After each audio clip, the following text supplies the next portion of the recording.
가지 그 느낌을 받습니다. 하나는 뭐냐면 이렇게 또 처음 그 학위를 받고 처음 강의를 하는데 또 여기서 강의를 하게 됐고 또 동영상으로 찍는다는 게 참 저한테는 엄청난 지금 불안감으로 작용하고 있습니다. 그래서 자연스럽게 될지 안 될지는 뭐 저는 모르겠습니다. 두 번째는 우리 교수님하고 옛날에 거기 개회에서 연구실에서 같이 세미나 할 때가 생각났습니다. 그때 늘 이렇게 모여서 교수님 연구실에 모여서 같이 참 많은 이야기를 했는데 그때가 참 그립습니다. 다시는 그 시간이 돌아오지 않지만 가끔씩은 옛날 그때가 참 좋았다.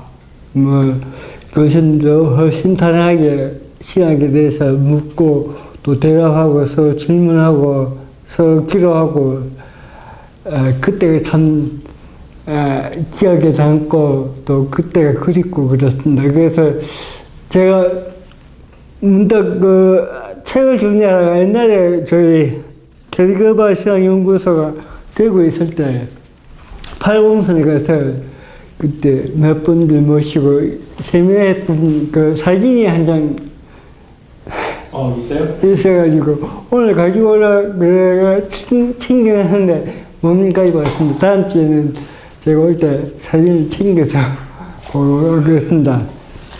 그리고 오늘부터 6주간 이제 판넨베르그 신학 이해에 대해서 강의를 하고 계획했는데 참 6주 동안 다 이야기하는 게 어렵고 그 중에서 이제 이렇게 많은 게 제목들 주제를 가지고 이야기하겠지만 다는 못할 것 같습니다. 어쨌든 제가 그 주별로 단원별로 계속 지금 논문을 그러니까 정리하고 쓰고 있습니다. 제가 썼던 그 학위 논문을 보충하기로 하고 또 수정도 하고 그래서 이번 6주 강의의 제목들에 맞게 수정도 하고 보충도 해서 이제 계속 원고를 지금 쓰고 있고 그래서 오늘도 거기에 대해서 썼던 그 원고가 바로 신학의 보편성이라는 그 주제를 가지고 오늘 이제 첫 시간을 하겠습니다. 이걸 하면서 제가 6주에 판넨베르그 신학의 공헌과 한계에서 제가 이런 주제를 한번 넣고 싶었는데 그게 조금 안 돼가지고 못 있는데 뭐냐면은 그 판넨베르그라는 교수가 바르트 그 전기에 보면 최고 끝에 말년에 이제 판넨베르그가 바르트 제자로서 이제 그 강의를 세미나를 참가한 그 대목이 나옵니다. 혹시 보셨는지 모르겠지만 그 말년에 나오는데 그래서 제자도 이제 판넨베르그 신학을 정의하기를 이 판넨베르그는 바르트 제자로서 언제나 그 바르트 신학에 질문하는 어떤 그 신학자로서의 판넨베르그 신학 이렇게 한번 주제를 정해서 그 마지막에 넣고 싶었는데 그게 준비가 될지 안 될지 모르겠지만 저는 이거 판넨베르그를 연구하면서 물론 이 신학이라는 체계가 판넨베르그하고 바르트의 그 체계는 완전히 다르지만 그래도 이게 완전히 다르지만 단절시킬 수 없는 게 뭐냐면 제 느낌으로는 제가 본 바로는 언제나 이 판넨베르그는 자기 스승인 스승이라고 할 수 있는 바르트 신학에 대해서 언제나 질문을 하고 있다. 그리고 그 질문에 어떻게 보면 스스로 답변하기로 하고 또 그렇게 하는 게 바로 이게 판넨베르그 신학의 전개가 아닌가 그렇게 생각해 봅니다.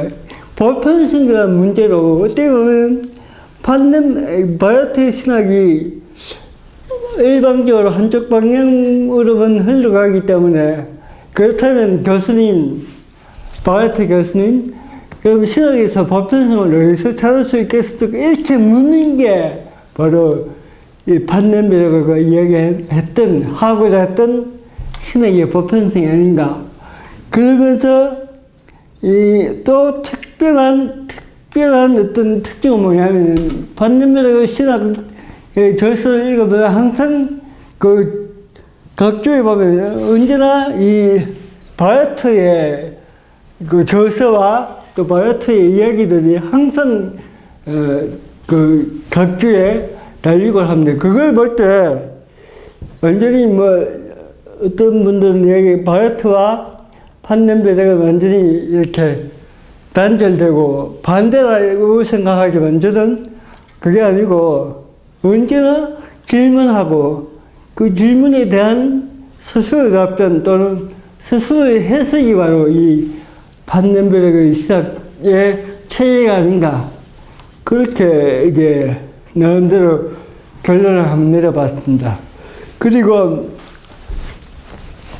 우리 교수님 항상 이야기하는 게 뭐냐면 한마디로 정리해봐라.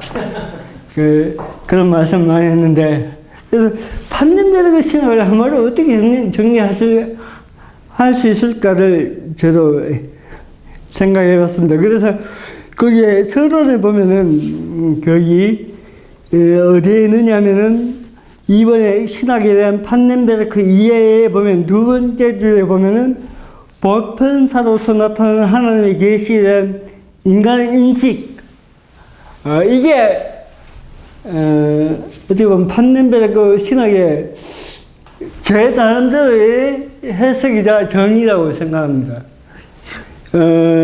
보편사로서 나타나는 하나님의 계시에 대한 인간의 인식. 그러니까 계시와 인간의 인식이 어떻게 보면 하나님의 계시를 강조하게 되면 바로 바야흐 신학이고 그 바야흐 신학에 대해서 하나님의 계시가 그렇게 초월적이고 그렇다면 인간은 도대체 그 계시에 대해서 어떤 응답을 가져야 하는가. 그게 바로 이게 판넨베르그 신학의 어떻게 보면 중심이 아닌가.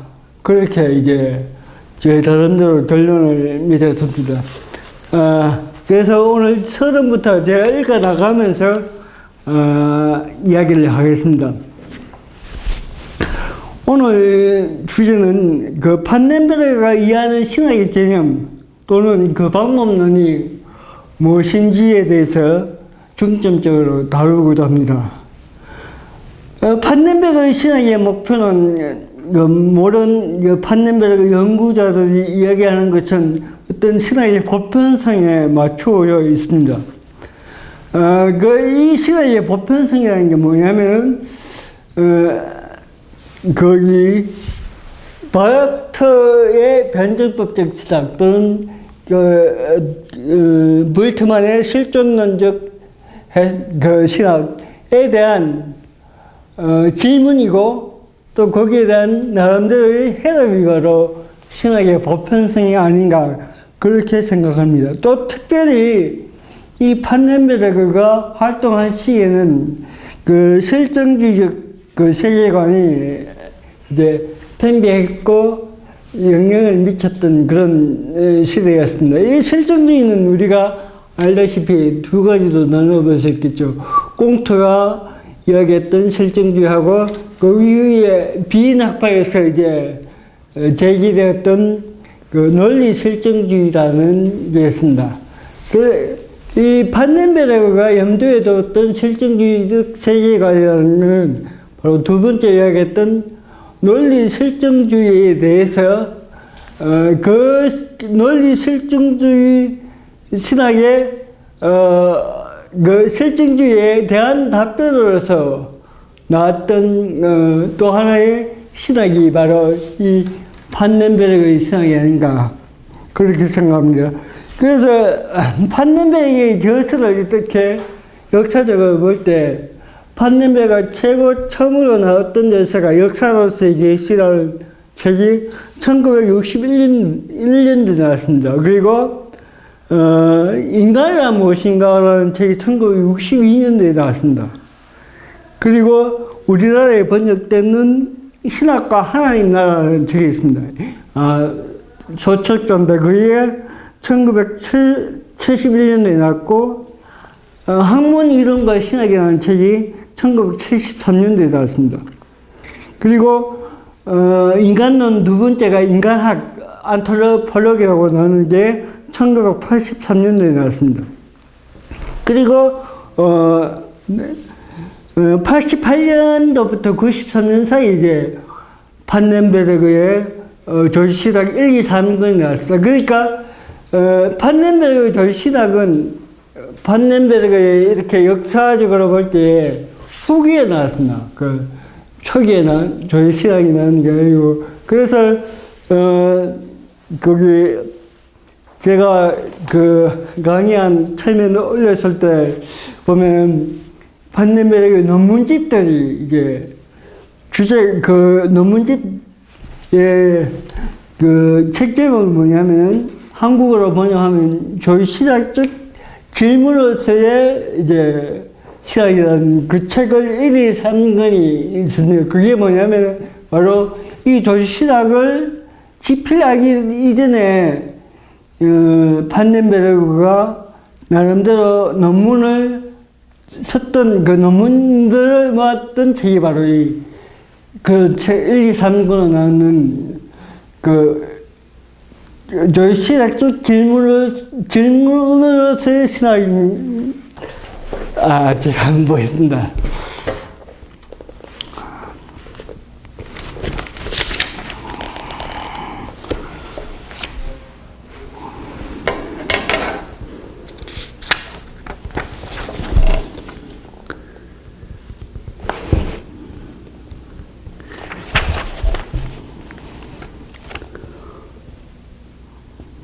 예, 기초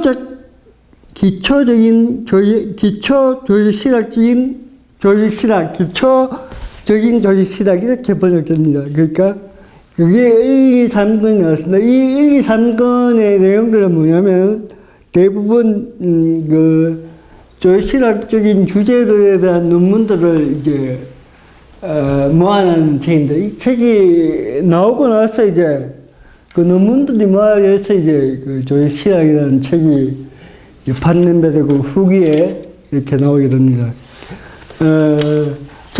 제가 이제 논문은 1973년도에 썼던 그 학문 이론과 신학이라는 그 책을 가지고 제가 논문을 썼습니다.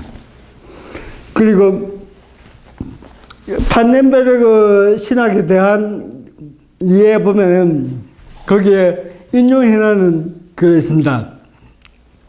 그 각주 2번에 짠 글씨로 되어 있는데 그 책은 바로 어디에서 나는 얘기냐면 1996년도에 신학과 철학이라는 책에서 이야기했던 그 조시락에 대한 정의, 신학에 대한 정의입니다. 그렇기 때문에 그 초기부터 판넨베르그 신학은 여러 저작들 속에서 자기의 신학이 뭔지에 대해서 정의를 해놓고 있는데 그 정의들이 이제 신학과 철학이라는 자기 그 저서의 마지막 어떻게 보면 후기 저서에서 이렇게 일목요연하게 정리했다고 생각해서 이렇게 제가 인용해 왔습니다. 제가 한번 읽어보겠습니다.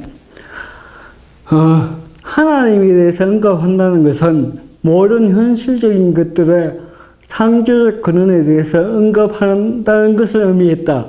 따라서 모든 현실적인 것들의 즉 인간과 코스모스의 유래와 연관해서 하나님을 생각하지 않는다면 하나님에 대한 사유는 여전히 실제적인 의미를 갖지 못한다. 하나님과 모든 현실적인 것들의 전체가 궁극적이며 서로 연루되어 있다는 사실이 고려되지 않는다면 하나님에 대한 언급은 공허한 낱말이 될 뿐이거나 아니면 사실적인 바탕이 없는 이 빈 표창으로 남아있을 뿐이다. 이렇게 이제 후기 책에서 이 판넨베르는 자기가 이해하는 신학을 이렇게 정의하고 있습니다. 그러니까 제가 처음에 말씀드렸던 것은 하나님의 계시에 대한 인간의 인식이라는 게 바로 이것을 의미하는 거죠. 그러니까 하나님 계시가 인간에게 주어지는데 그 계시에 대한 인간의 인식이 함께 주어져야지 그게 신학으로서의 타락한 어떤 보편성을 가진다는 거죠. 그러니까 일반적으로 소위 변증법적인 이제 신학은 이제 일반적으로 인간의 인식이 문제가 아니고 하나님의 초월적 계시가 먼저 주어지고 그 초월적 계시에 의해서 인간은 그냥 수동적으로 바라보는 게 바로 어떻게 보면 변증법적 신학의 바르트가 이야기하는 그 신학의 어떻게 보면 초점이라면 거기에 나가서 인간의 인식은 그럼 뭐냐? 인간은 하나님에 대해서 인식할 수 없다는 것이냐? 이렇게 묻는 거죠. 거기에 대한 대답이 바로 이렇게 판넨베르그는 그렇다면 그 신학은 단순히 계시만 주어지는 걸로 끝나는 게 아니고 그게 인간의 인식. 여기서 인간의 인식은 또 이성을 포함하고 또 거기에는 이성을 포함한다고 했을 때는 거기는 또 보편적인 또 의미가 들어가겠죠. 그러니까 그래서 어떻게 보면 하나님과 인간과의 어떤 관계성을 그 포인트에 두고 있지 않나 그렇게 생각을 해봅니다. 이와 같이 판넨베르가 신학을 규정하는 데 있어서 가장 핵심적인 구조는 모든 것을 창조하신 하나님에 대한 정의와 하나님 계시에 건강한 인간의 인식이 반드시 수반되고 있다는 것입니다. 그러니까 다시 말해서 하나님의 창조에 관한 주제를 변증법적 신학처럼 단지 구속사적 의미로만 해석하지 않고 자연과학적 이해와 연관해서 이제 설명하고 있습니다. 그리고 여기서 말하는 인간의 인식이란 단순히 하나님의 계시에 의해서 일방적으로 주어지는 수동적인 의미 아니고 인간이 가진 이성을 근거로 하는 능동적인 삶을 의미하는 것이다 할 수 있다. 이러한 이 판넨베르그의 신학의 구조는 그의 고유한 입장이라기보다는 대학이 생겨나고 그 안에서 학문이라는 개념이 아리스토텔레스의 철학에 의해서 자리 잡기 시작하면서부터라고 이야기할 수 있겠습니다. 그러니까 13세기에 스콜라 신학의 중심은 바로 신앙과 이성의 조화의 문제였습니다. 한마디로 정의하자면. 그러니까 아리스토텔레스의 그 학문 이론이 그 당시 대학이 생겨나면서 신학이 대학 안의 학문으로서 자리 잡을 수 있도록 공헌을 했지만 또 한편에서는 아리스토텔레스의 이 학문 이론이 신학이 과연 학문을 할 수 있는가라는 그런 문제로 제기했습니다. 그러니까 아리스토텔레스의 철학은 한편에서는 이 신학이 대학 안에서 학문을 자리 잡을 수 있도록 공헌도 했지만 또 한편에서는 이제 그 신학이 어떻게 보편성을 띌 수 있느냐라는 문제를 제기했던 것도 바로 아리스토텔레스의 학문 이론을 할 수 있죠. 철학이라 할 수 있죠. 그래서 중세 때 13세기 이후로의 신학은 바로 이 질문에 즉 신학이 이야기하는 신앙과 그 인간의 이성이 어떻게 조화를 이룰 수 있는가?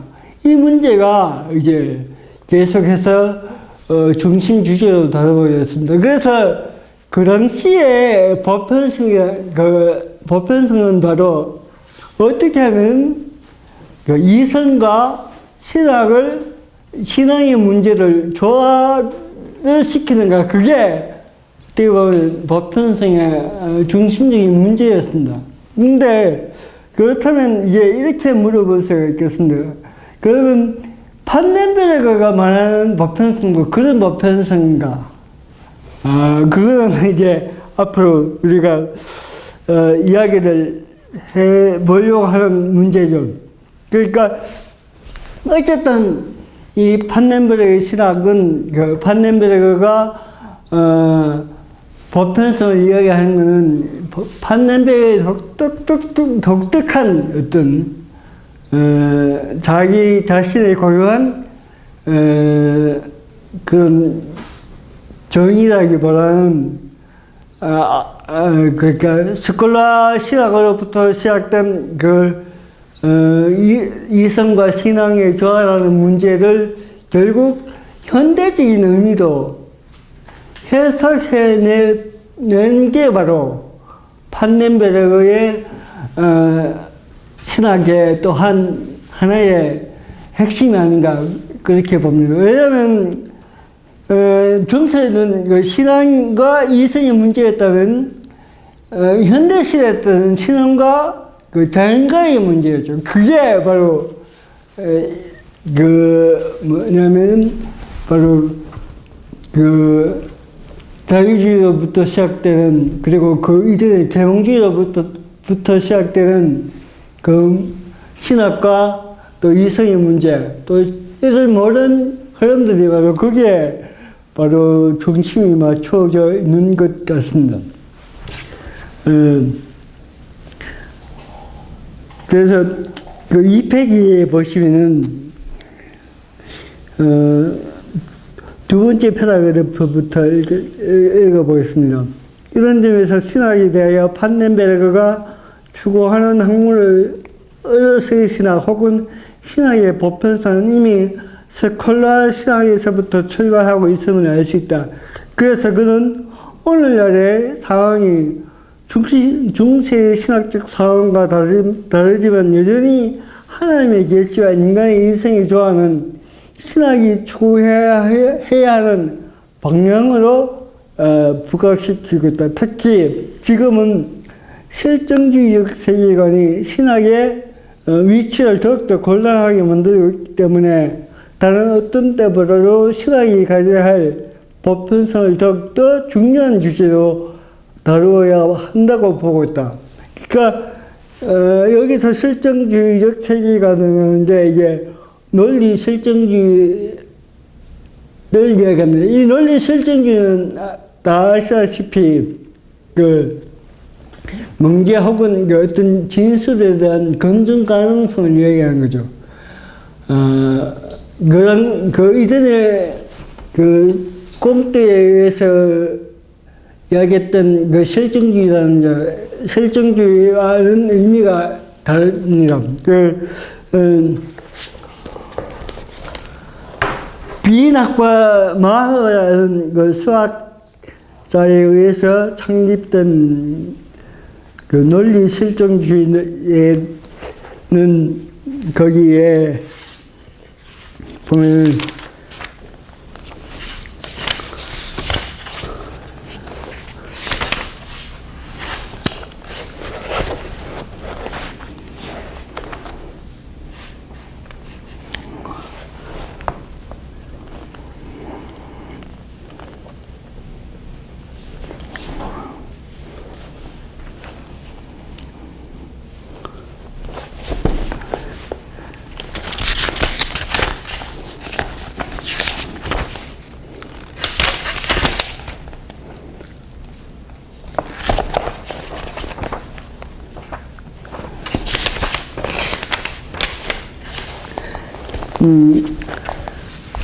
그 비인학파에서 주장했던 논리 실정주의의 그 선언문을 우리가 그 읽어보면 우리가 그 논리 실정주의가 추구하고자 하는 그 특성을 우리가 알 수 있습니다. 제가 한번 읽어보겠습니다. 만일 누가 신은 존재한다. 세계의 제1원인은 무의식이다. 생물의 지도 원리인 인텔렉트가 있다고 말한다면 우리는 당신 말은 틀렸다고 말하지 않고 오히려 당신은 그 말로 무엇을 의미하는가라고 물을 것이다. 그렇다면 진술에는 두 가지 유형이 있다는 것이 분명해진다. 하나는 경험과학에서 하는 것 같은 진술을 포함하는 유형인데 그 의미는 논리적 분석에 의해 결정될 것이다. 또 한 가지 유형의 진술은 우리가 그것을 형이사학자들이 뜻하는 의미로 받아들인다면 그 자체가 전혀 무의미하게 보이는 것들이다. 그러니까 논리 실증주의자들은 어떤 명제, 어떤 진술이 그게 검증 가능하니까 아니면 이게 실험할 수 있는 것들인가 에 대해서 그런 것들만 의미가 있다고 생각했습니다. 그래서 뭐 예를 들어서 신은 있다, 뭐 신은 존재한다 이런 건 의미가 없는 거죠. 그러니까 그 의미가 없는 것은 다른 말 하면 학문성이 될 수 없다는 겁니다. 그 학문이 될 수 없다는 것은 그 시각에서는 특별한 위협이 될 수 있겠죠. 왜냐하면 전부 형이사학적인 그런 주제들이고 그런 이야기를 하는데 만약에 논리 실증주의자들이 이야기하는 그런 식으로 따진다면 어떻게 신학이 학문으로서 이제 인정될 수 있겠느냐 이런 문제가 생기게 되는 거죠. 그래서 이 판넨베르그는 이제 학문 이론과 신학에서 좀 객길로서가 좀 그게 논리 실증주의자들에 대한 그 답변을 하기 위해서 이제 학문 이론과 신학이라는 책을 저술을 했는데 이 판넨베르그는 이제 누구의 이론을 끌고 들어오느냐 하면 지금도 그 사람의 영향력을 우리가 읽고 있는데 제가 한스 킹 몰트만에서도 언급되고 있는 사람인데 바로 칼 포퍼의 이론을 이제 가지고 옵니다. 그러니까 논리 설정주의가 이제 이렇게 영향력을 발휘하고 이 논리 설정주의의 이론적인 바탕은 이제 비트겐슈타인의 철학이들, 어느 철학이 이제 이 논리 설정주의자의 그 이론이 되는 거죠. 기초적인 이론이 되는데 나중에 이제 비트겐슈타인은 뭐 자기는 뭐 논리 설정주의자가 아니라 이 논리 설정주의자들은 한 면만 보고 있다고 그렇게 응답하기도 했죠. 어쨌든 논리 설정주의자들이 자기들의 이론을 정립하는 것은 바로 이 비트겐슈타인의 철학을 가지고 이제 논리 설정주의가 이제 자기의 이론을 발전시킵니다. 거기에 이제 반대하고 나왔던 게 이제 칼 포퍼 비판적 합리주의라고 이야기를 합니다. 그러니까 비판적 합리주의의 그 포인트가 뭐냐면 그 논리 실증주의자들이 주장하는 것은 그 어떤 명제에 대한 검증 가능성, 검증할 수 있느냐 없느냐의 문제라면 이 포퍼의 중심은 뭐냐면은 어떤 명제가 그 반대적으로 그 명제에 대한 반대의 질문을 할 수 있느냐 없느냐 거기에 이제 어떤 보편성, 학문성이 있다고 생각하는 거죠. 그러니까 그래서 이 포퍼는 모든 명제가 모든 그 진술들이 가설일 수밖에 없다라고 이야기를 합니다. 그렇게 주장합니다. 그게 어떻게 보면 이제 포프의 중심 질주인데, 그러면 그 모든 게 가설이라면 이제 반대 매력은 실학적인 명제로 가설을 갈 수 있다, 그렇게 얘기합니다. 왜 실학적인 명제가 가설을 할 수 있느냐 하면, 이제 그 역사를 이해하는 데 있어서 이제 거기에서 이제 이 반대배들은 그 실학적인 명제가 어떻게 가설이 되고 또 그게 그런 명제로서 살아남을 수 있는가를 이야기하면서 이제 실학의 학문성을 이야기를 합니다. 그게 바로 이제 학문 이론과 실학이라는 그 책에서 포프의 그 이론을 가지고 이제 신학의 학문성을 논합니다. 근데 이 포프의 이론은 단순히 판넬베르그만 이야기하는 게 아니고 인문학을 이야기하는 사람들, 인문학에서 이제 자연과학과 이야기할 때에 이제 들고 나오는 이론이 바로 이 포프의 이론입니다. 그러니까 하문제는 이 포프의 이론을 가지고 우리 신학과 하면 어떤 관련성을 가지고 있는, 어쨌든 판넬베르그는 신학적인 명제로 가설로 남을 수 있다고 얘기를 하고 있는데 그게 전체는 아닌 것 같습니다. 그래서 포프를 한번 공부해보는 것도 참 좋다고 생각합니다.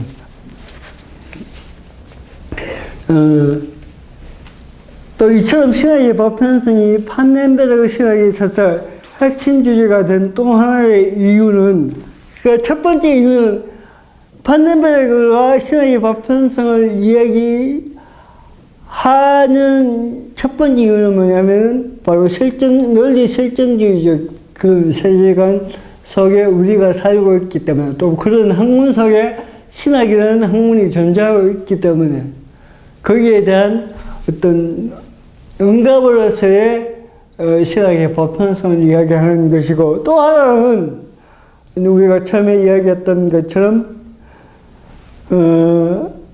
최근의 신학적 방향에 대한 문제제기 때문이었다. 특히 바르트를 중심으로 한 변전법적 신학과 볼트만의 실존론적, 어떤 책은 또 실존주의적 이렇게 번역을 하고 있습니다.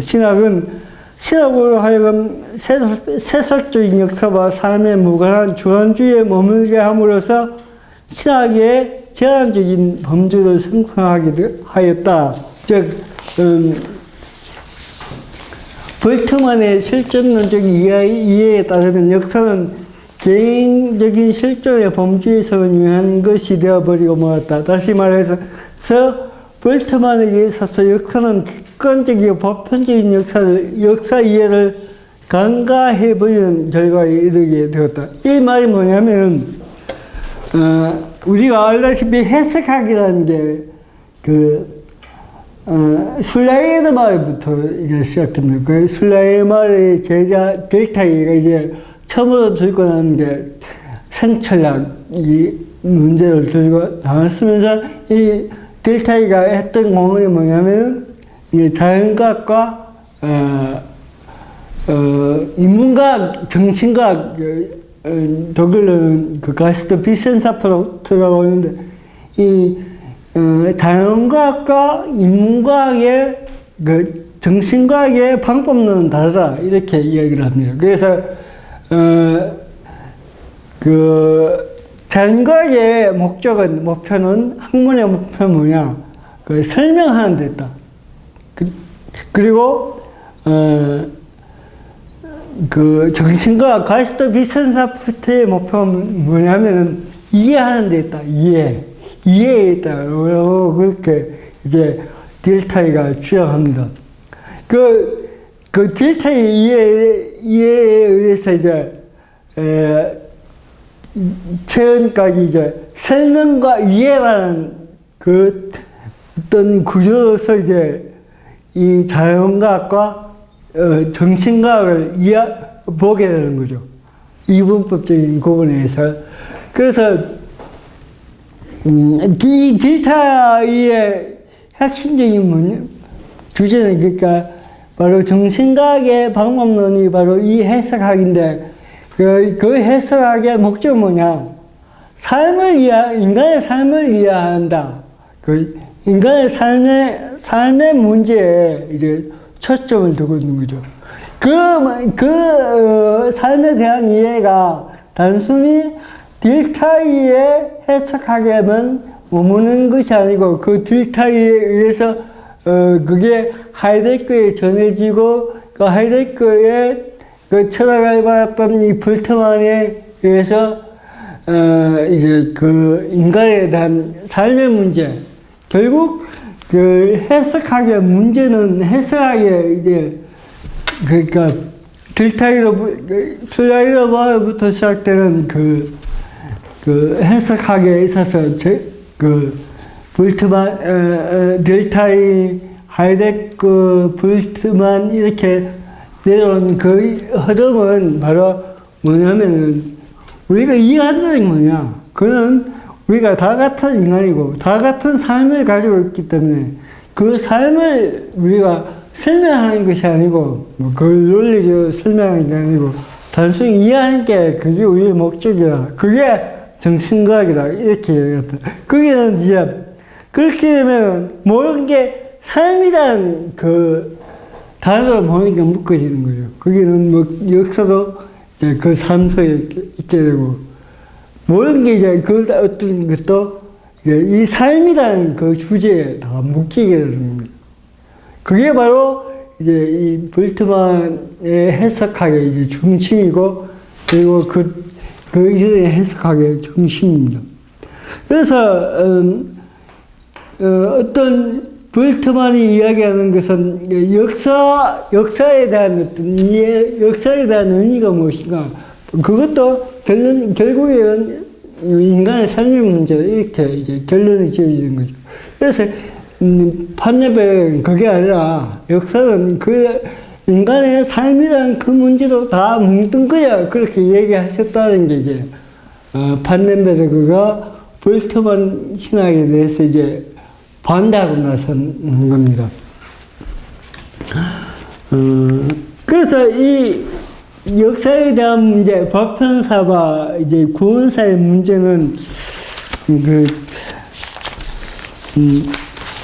계속해서 이야기가 나오겠지만 어쨌든 제가 사주자의 보편사와 구원사의 관계에 대해서 중점적으로 이야기를 하려고 합니다만 이 이야기를 하면서 제가 옛날에 썼던 교선 세미나 때 썼던 성서에서 말하는 역사가 무엇인가 역사에 대한 이해라는 옛날 페이퍼를 발견했습니다. 그래서 그걸 또 읽고 또 수정하고 보충해서 보편사와 구원사의 문제를 한번 우리가 정리를 할 필요가 있다고 생각했는데 저는 이 보편사와 구원사의 문제를 이야기하면서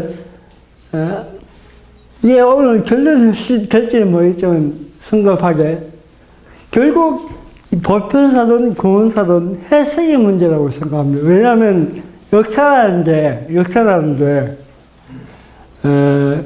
단순한 어떤 사실, 어떤 이런 사건을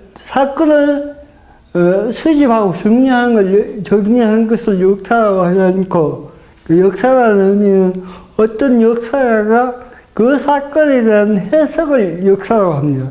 그렇게 볼 때에 보편사든 구원사든 이미 거기에는 인간의 해석의 문제가 들어가 있지 않습니까? 어쨌든 바하타가 이야기하는 구원사든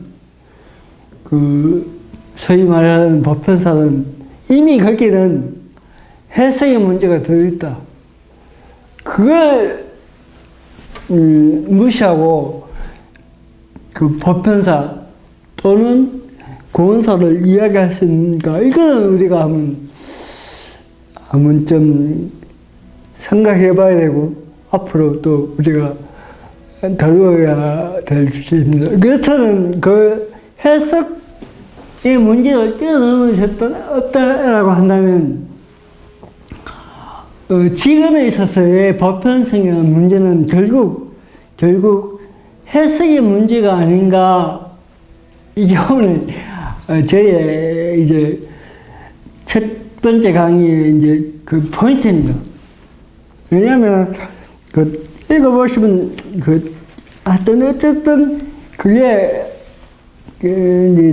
계속해서 나오는데 해석의 문제, 해석하기 문제. 이걸 제가 도저히 뛰어넘을 수 없었습니다. 계속해서 그래서 이 보편사와 구원사의 문제가 신학에서는 어쨌든 하나의 문제로 되었고, 그 문제를 해결하기 위해서 마르트를 중심한 변절법적인 신학은 구원사의 문제, 구원사가 그 중심에 맞춰져 있고, 그리고 이제 판넨베르그의 신앙은 이제 보편사에 맞춰져 있습니다. 그리고 이 두 가지를 어떻게든 조화시켜 보려고 했던 게 바로 쿨만의 이제 구석사의 신앙입니다. 쿨만 그 밑에 8번 각주를 보십시오. 8번 각주를 보시면 쿨만이 하이알스 게시테, 우리말로 정확하게 번역하면 역사로서의 구원, 이렇게 번역되어야 정확한데, 김광식 교수는 구원의 역사라고 번역을 하고 있습니다. 근데 이 독일어 쓴 하이알스 게시테라는 이 말과 한국어로 되는 구원의 역사라는 이 의미는 제가 보기에는 엄청난 차이를 가지고 있습니다. 그래서 쿨만의 이야기를, 책을 읽어보면, 구원의 역사라고 이렇게 개념 정의하지 않고, 이 구원사는 이 보편사 속에 있다라는 그런 어떤 뉘앙스를 가지고 이제 보편사와 구원사의 문제를 하려고 했던 게 바로 쿨만의 어떤 구속사의 신학이 아닌가. 그래서 쿨만뿐만 아니라 오토 베버라는 학자, 또 앤더슨이라는 그 사람들도 바로 이 보편사와 구속사의 문제에 대해서 연구를 했고 또 이야기했던 것은 학자들입니다.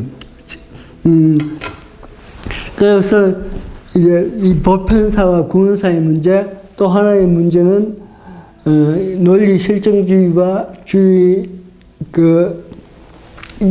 논리 실증주의와 신앙의 문제. 이게 이 두 가지의 문제에 이제 어떻게 보면 응답 또는 어떤 해답으로서 이제 판넨베르그의 신학이 그 사이에서 어떤 보편성을 찾고자 했던 게 바로 이 판넨베르그의 신학이 아닌가, 그렇게 생각을 해봅니다.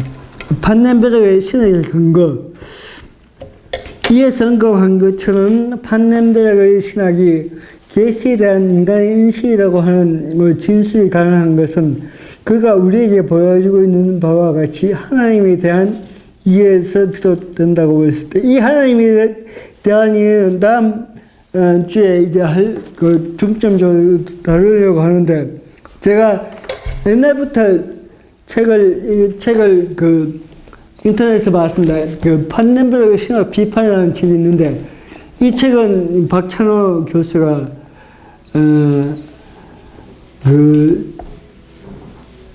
미국에서 석사학위 논문을 썼던 겁니다. 알고 보니까 이게 석사학위 논문을 썼던데, 이 책에서 뭐냐면 다루게 있는 게 판넨베르그의 신이해, 신론을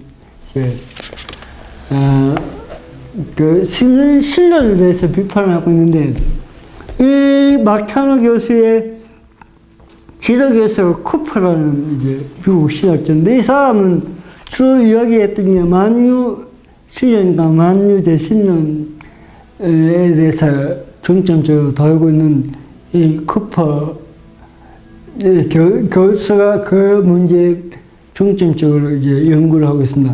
그래서 이 책도, 이 석사 논문도 그 판넨베르그의 그 하나님 이해는 만유제 신론이다. 그래서 자기는 그 만유제 신론을 이렇게 만유제 신론이라고 하지 않고 의지적 만유제 신론이라고 앞에 의지적이라는 그 단어를 붙였더라고요. 그래서 아니 단어를 읽어보지 못했는데 제가 이걸 처음 읽으면서 도대체 의지적이라는 말을 어떻게 이제 풀고 있을까? 이게 지금 이 책에서 제가 질문해보고 싶은 겁니다. 어쨌든 다음 시간에는 그 판넨베르그의 신이해에 대해서 이야기를 하고 있는데 거기에 제가 이 블라트 그 광고 블라트에 보시면 하나님에 관한 이해, 여기 하나님이라는 개념의 보편적 이해, 모든 것을 규정하는 현실로서의 하나님 또는 내재적 삼일체론과 경륜적 삼일체론 세 가지 주제를 다음 주에 다루려고 하는데 이게 순서가 좀 바뀌었습니다. 왜냐하면 두 번째 모든 것을 규정하는 현실로서의 하나님 이게 문제입니다. 왜냐하면 이게 모든 것을 규정하는 현실로서의 하나님 요가 어디서 중점적으로 다루어주고 있냐면 학문 이론과 신학이라는 그 책에서 중점적으로 다루어져 있고 하나님이란 개념의 보편적 이해는 절신학 1권에서 다루어지고 있습니다. 처음에 제가 말씀드렸죠.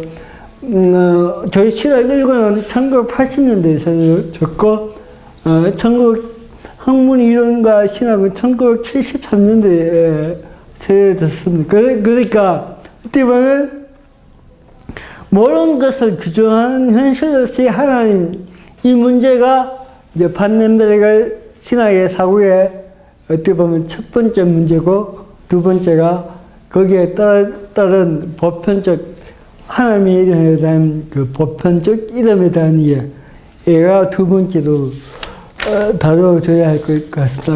어떻게 책의 순서로 볼 때 그래서 다음 주에는 그래서 그렇게 순서가 바뀌어질 것 같습니다. 그에 있어서 하나님은 모든 것을 규정하는 현실, 곧 알레스 베스티멘은 비르클리카이트로 이해하고 있다. 여기에서 이제 비르클리카이트라는 이 문제가 제가 논문을 쓰면서 비르클리카이트를 어떻게 번역할 것인가. 어떤 때는 현실성이라고 번역하기로 하고 어떤 때는 현실로 번역하기로 했습니다. 그래서 현실성이 맞느냐 아니면 현실이 맞느냐. 그래서 이 문제를 가지고 제가 김진진 교수님한테 여쭤봤더니 김진진 교수는 현실로 번역하는 게 맞다. 왜냐하면 현실성이라는 것은 어떤 이념적인 문제다. 그래서 그런 이념적인 문제는 아니라고 이야기하면서 비르클리카이트를 현실로 이제 번역하고 그렇게 이야기를 했습니다. 그런데 또 영어 번역에 보니까 이 현실이라는 번역이 전부 다 파워라고 번역됐습니다. 이 파워라는 번역은 어디서 나냐면 거기에 각주에 보시면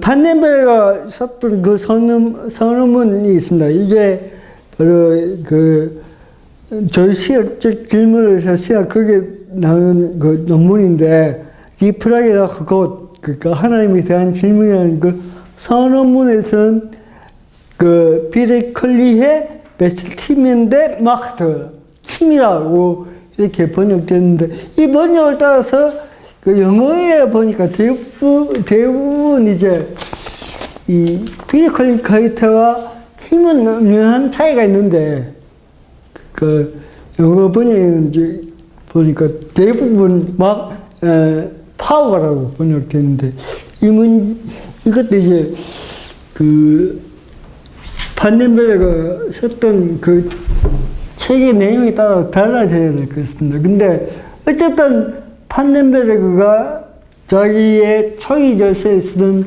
비르클리카이트라는 그 용어로 이제 많이 사용하고 있습니다. 그래서 이 번역의 문제가 하나 있습니다. 그리고 여기에 모르는 것을 규정하는 현실, 여기에 언급되고 있는 모르는 것이란 그가 즐겨 사용하는 총체성이라는 말과 같은 의미로 볼 수 있다. 근데 그가 총체성이라는 단어를 사용할 때 대부분 현실, 현실이라는 말과 함께 알고 있음을 볼 수 있다. 즉, 현실의 총체성이라는 단어를 이렇게 표현할 수 있습니다. 이런 점에 비춰볼 때 그가 말하고 있는 모르는 것이란 현재의 사건 혹은 역사 속에서 일어나는 필연성을 포함한 우연성을 가리킨다고 이야기를 할 수 있습니다. 그러니까 반넨베르그는 역사의 구성을 어떻게 보냐면 우연성과 필연성의 결합으로 보는 거죠. 그러니까 이 모르는 것은 어떤 단순히 그 만물 이렇게 이런 것을 이야기하는 게 아니고 어떤 시간적인 의미를 가지고 있는 것입니다. 그 시간적인 의미에 포인트를 두고 있는 것입니다. 그래서 그 역사에 일어나고 있는 그 우연적인 것들 그리고 역사에서 발생하는 필연적인 것들을 이제 총체성 또는 모르는 것이라고 그렇게 이야기를 하고 있습니다. 그래서 또 모르는 것을 결정하는 현실로서의 하나님은 만물을 창조하신 하나님에 대한 이해에도 상응하고 있습니다. 읽어보겠습니다. 만일 신학이 하나님의 신성을 사유하고자 한다면 신학은 하나님을 인간 역사뿐만 아니라 자연을 결정하는 힘으로 사유해야만 한다. 여기서 아마 파워라는 단어가 또 거기 언급되고 있는 걸 볼 때 파워라는 말과 현실성이라는 말과 같은 의미로 그렇게 이해를 하고 있는 것 같습니다. 그 영어 번역에서는. 이 같은 신학적인 요청은 인간 역사 속에서 사건들은 여전히 자연스럽게 진행되고 있으며 그렇게 역사와 자연이 함께 하나님과 관계하고 있든지 아니면 양자 모두 하나님과 아무 관계가 없을 것이라는 양자 특일적 상황에 대한 관찰을 통하여 부차적으로 기결될 것이다. 판넨베르그에 있어서 모르는 것이란 단순히 역사적 내용을 규정한다는 의미를 넘어서 인간이 살고 있는 세계 전체를 포함하고 있습니다. 다시 말해서 이러한 하나님은 자연과에서 말하는 세계와 하나님께서 창조하신 세계를 동일시 하고 있음을 의미하는 것이라 볼 수 있습니다. 이런 점에서 그의 신학적 자유의 범위가 단순히 교회를 넘어서 자연과학의 영역까지를 포함하고 있다는 것은 그의 사고에 있어서 필연적인 것이라 할 수 있다고 볼 수 있습니다. 이게 바로 이 내용이 바로 학문 이론과 신학에서 이제 하나님을 이렇게 규정하고 있습니다. 아마 이렇게 그 학문 이론과 신학에서 이렇게 규정할 수밖에 없었던 이유가 바로 자연과학에 대한 자기의 창조자로서의 하나님에 대한 문제가 이제 어떻게 해결되어야 될 것인가의 문제에 대한 답변으로 이렇게 나온 것 같습니다. 판넨베르크의 하나님에 대한 이해는 이와 같이 세계를 포함하는 범주에까지 확장하는 이유는 신앙의 보편성이라는 문제를 해결하기 위한 단초로서 그 의미를 가진다고 말할 수 있다. 그는 이러한 흐름이 신학의 역사 속에서 끊임없이 진행되는 오는 절실학적 주제의 핵심이었다. 또한 그는 이러한 하나님 이해를 인간학에 연결시킵니다. 여기에서 그가 말하는 인간학의 수용은 단순히 전통적인 신학에서 말하는 인간 이해가 아니라 현대의 경험과학적으로 이해된 인간학을 비판적으로 수용해야 한다는 의미다. 아까 제가 말씀드렸는데 인간이란 무엇인가의 책은 주로 하나님의 형상을 이제 막스 셀러가 이야기했던 세계 개방성을 이제 이 판넨베르그는 재해석에서 세계 개방성을 이제 하나님 형상으로 정의를 하고 있습니다. 그래서 신에 대한 하나님에 대한 개방성이 바로 인간이란 무엇인가 첫 번째 책에서 그 주제를 다루고 있습니다. 그리고 후기에 나오는 인간학 안트로폴로기에는 이제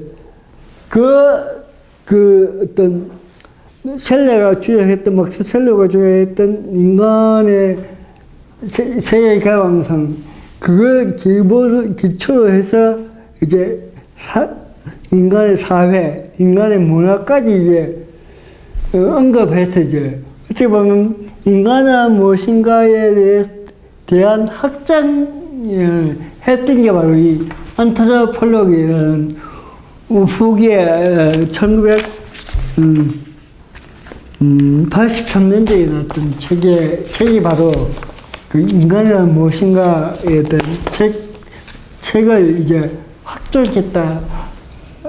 이런 그 의미를 이제 볼 수 있겠습니다.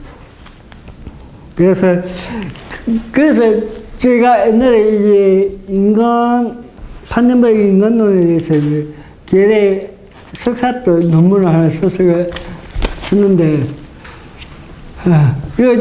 이 판넨베르그가 인간의 문제를 이렇게 두 번씩이나 크게 다뤘던 것은 바로 그 신학의 보편성의 문제 때문에 그 인간을 다룰 수밖에 없다. 그런 내용도 그 인간론에 보면 그런 내용도, 그런 것도 이제 그 책에서 나오기도 합니다. 어쨌든, 그 판넨베르그가 인간의 문제를 이렇게 다뤘던 것은 결국은 그 신학의 보편성을 이제 어떻게 또 해결하려고 하는 그런 어떤 시도에 의해서 인간학이 다루어졌다고 생각합니다. 판넨베르그가 이와 같은 인간학을 시용하는 이유는 다음과 같다. 근대에 이르기까지 종교적 전통이 역사와 문화를 주로 해왔으나 자연과학적 구조를 근거로 하는 실증주의에 의해서 그 주도권을 상실함으로써 개별적 인간의 종교성 혹은 윤리성에 대한 관심으로 제한되어 버렸다. 이런 상황이 실증주의가 몰고 온 정신과학의 위기라 한다. 판넨베르그는 이러한 위기를 극복하기 위하여 정신과학의 영역에서는 인간에 대한 논리적 연구로 방향 전환이 이루어졌다고 보았다. 그리고 이러한 인간의 결과물들을 신학이 비판적으로 수용하여 이를 바탕으로 신학이 전개되어야 한다고 주장하고 있다. 이 말은 뭐냐면, 자연과학이 이제 발달하면서 인간의 문제를 이제 여러분 과학 시간에 많이 배웠죠. 파블로프의 개시험 이런 걸 통해서 인간을 이제 자연과학적으로 설명하고 있었던 연구들이 많이 활발하게 됩니다. 그게 이제 철학적 인간학에서 이제 도입이 되는 거죠. 수용이 되는 거죠. 그래서 갤렌 그리고 헤더더 이런 인간에 대한 문제를 이제 판넨베르그가 비판적으로 수용하고 있는데, 헤더가 결핍된 존재로서 인간이라고 이걸 정의하고 있죠. 어쨌든 그런 인간이라는 문제로 이제 최근 근대에 들어서는 자연과학적인 방법으로 인간을 이해하기 시작했다는 거죠.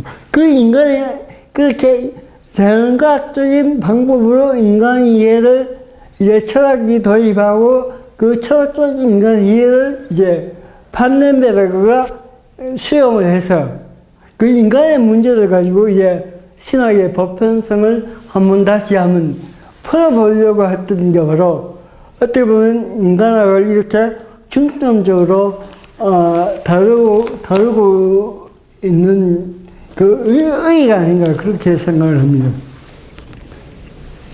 다시 말해 현대신학의 출발은 신존재에 대한 해명으로부터 시작되는 것이 아니라 인간이 이 보편적으로 가지고 있는 하나님에 대한 개방성을 통해 역사를 섭리하시는 하나님을 인식할 수 있음을 의미하는 것이다.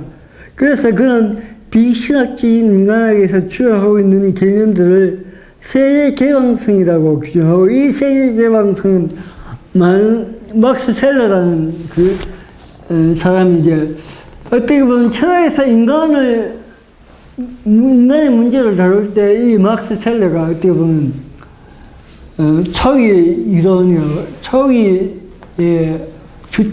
주창자라고 이야기할 수 있죠. 막스 셀러가 우주 가운데 있는 인간의 이치라는 그 소책자에서 인간을 세계 개방, 인간과 동물의 차이점을 이 개방성의 문제에 두고 있습니다. 그래서 이 개방성의 문제를 막스 셀러가 주장하고, 그 막스 셀러의 이론을 이제 그 이후에 철학적 인간학을 다루고 있는 여러 학자들에 대해서 이제 이 개방성의 문제를 가지고 철학적 인간 이해를 시작합니다. 그래서 이 판넨베르그는 이 개방성의 문제를 끌고 들어와서 아마 자기가 이해하고자 했던 인간의 문제를 다루고 있는 것 같습니다. 이런 점에서 판넨베르그의 신학은 신의 체현으로서 역사를 이해하는 인간에 근거한다고 볼 수 있다. 판넨베르그에 있어서 신비하고 비밀한 사건을 통해서 우리에게 하나님이 알려지는 것이 아니라 역사로서 알려지기 때문에 이성을 가진 인간은 하나님을 알 수 있으며, 더 나아가 하나님에 대한 정확한 이해는 반드시 이성이 존재되어야 한다고 주장한다. 다시 말해서 그에게 있어서 신학은 철저하게 인간의 작업이라 할 수 있다. 즉 하나님의 그리스도에서 역사를 이해하는 작업이 신학이라 할 수 있다. 그래서 그렇다면 그 판넨베르는 이성을 어떻게 이해하냐? 세 가지로 이성을 이해합니다. 처음에는 이성의 정도를 세 가지로 이야기하는데, 선언적 이성과 수용적 이성, 그리고 역사적 이성을 이야기합니다. 그래서 판넨베르그가 이해하는 그 이성이라는 말은 선언적 이성도 아니고 수용적 이성도 아니고 바로 그 세 번째 이야기했던 역사적 이성을 이제 판넨베르그가 이성을 이야기할 때 이성은 바로 역사적 이성을 이야기합니다. 이 역사적 이성은 제가 그 역사를 보편사와 구원사의 관계를 늘 강의하면서 그 이성의 문제는 한 번 더 다시 다루어질 것 같습니다. 이와 같이 신학은 인간에 의해서 이루어지는 이성적 활동이기에 언제나 그 결과에 대하여 검증을 필요한다. 이게 바로 이제 가설로서의 신학적인 경제가 도출될 수 있는, 어떻게 보면 근거가 될 수 있는 거죠.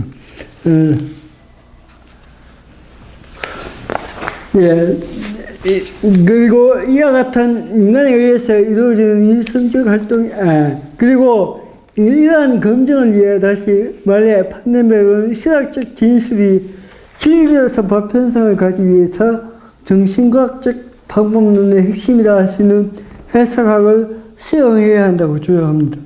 또한 해석학이 반드시 수용되어야 하는 또 다른 이유는 지금까지 기독교 도그마에 또서 전제되어왔던 성취에 대한 신뢰성이 해치됨으로써 시대마다 존재하여왔던 신앙 고백 문서에 대한 보편적 검증이 요구되기 때문입니다. 이게 바로 조신학에서 이제 앞부분에 이제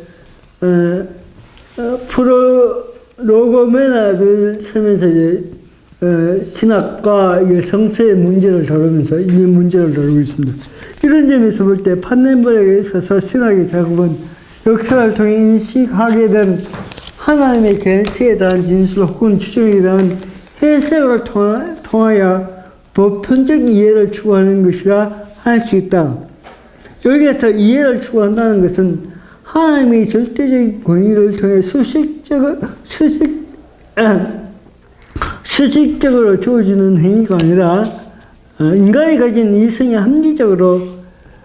의해서 합리적으로 인식된다는 것을 의미한다고 할 수 있습니다. 그래서 저는 이렇게 하나의 말을 만들어 봤는데, 하나님을 모르는 것을 규정하는 현실로서의 하나님이라고 한다면, 인간은 모르는 것을 해석하는 동물이 바로 인간이 아닌가, 그렇게 하면 정의를 내려봤습니다. 왜냐하면 지금 철학자가 이름이 생각나는데, 그 사람은 지금 이런 이야기를 하고 있습니다. 해석학, 그리고 현상학, 그리고 사회학, 사회철학. 이것은 바로 지금까지 이 세계를 지배하고 있는 실정주의적 세계관에 대한 반발로서, 그러니까 실정주의적 세계관이 가지고 있는 그 명점들과 그 단점들을 보완하기 위해서 생겨난 학문이 바로 현상학이고 해석학이고 사회철학이라고 이렇게 주장하는 철학자를 봤습니다. 그래서 그거 떠오르는 의미인데, 어쨌든 이 해석학이라는 문제는 정신과 가스도 비슷한 사업들에서는 어떻게 보면 해석학이 곧 정신과학이라고 할 수 있고, 그렇다면 신학에서는 이 해석학이 단순히 그냥 성서 해석학으로만 그치는 게 아니고, 이제 해석학적 신학의 문제가 우리에게 주어지는 과제라고 생각합니다. 결국은 이제 보편 해석학을 얘기하는데, 이런 점에서 판면배적으로는 신학을 학문 이론과 신학의 그 체에서는 그 책이 왜 그 책을 절수할 수밖에 없느냐 하면은, 제가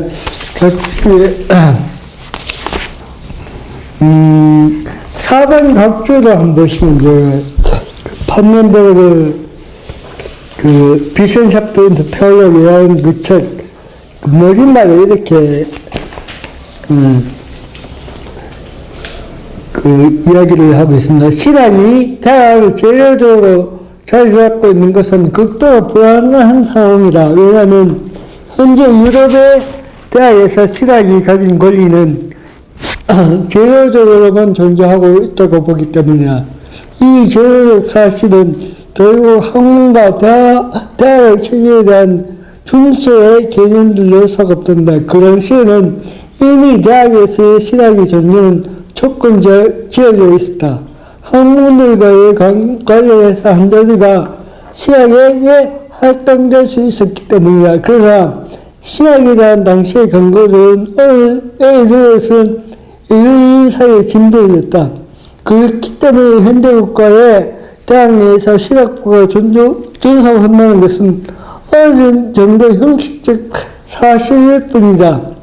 신학부가 대학 내에 존속한다는 것은 서구대학의 기원에 대한 사회적 존중심과 대개의 집단의 사회적 비중에 대한 고려에 힘입고 있다. 그러니까 신학이 대학 안에 자리 잡고 있는 순전히 어떤 전통적인 형식과 이해 때문에 신학이 대학에 속에서 자리 잡고 있는 거지. 학문으로서 이제 신학이 대학 속에 자리 잡고 있는 것은 아니라, 그게 바로 판넬베르가 봤던 신학의 위기입니다. 그리고 몰트만도 과학과 지혜라는 그 책에서는 이제 몰트만 이렇게 이야기합니다.